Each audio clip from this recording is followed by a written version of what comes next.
যুদ্ধ এবং দীর্ঘস্থায়ী রাজনৈতিক অস্থিরতার প্রভাবে ইসরায়েল থেকে নাগরিকদের দেশ ত্যাগের প্রবণতা বাড়ছে।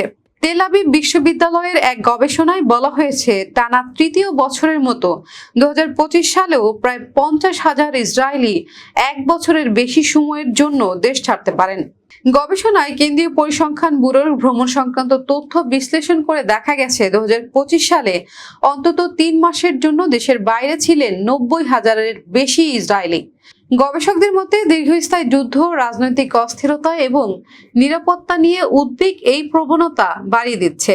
প্রতিবেদনে আরো বলা হয়েছে, বর্তমান ধারা অব্যাহত থাকলে ইসরায়েল বিরট নিট অভিবাসন ঘাটতির মুখে পড়তে পারে, অর্থাৎ দেশে আসার চেয়ে দেশ ছেড়ে যাওয়ার সংখ্যা বেশি হবে। এদিকে গবেষণা প্রকাশের পর বিরোধী রাজনৈতিক নেতারা এটিকে সরকারের ব্যর্থতার প্রতিফলন হিসেবে উল্লেখ করেছেন। তাদের দাবি, সরকারের নীতি, নিরাপত্তা ও পরিস্থিতি এবং রাজনৈতিক সংকটের কারণেই ক্রমেই বেশি মানুষ দেশ ছাড়ছেন।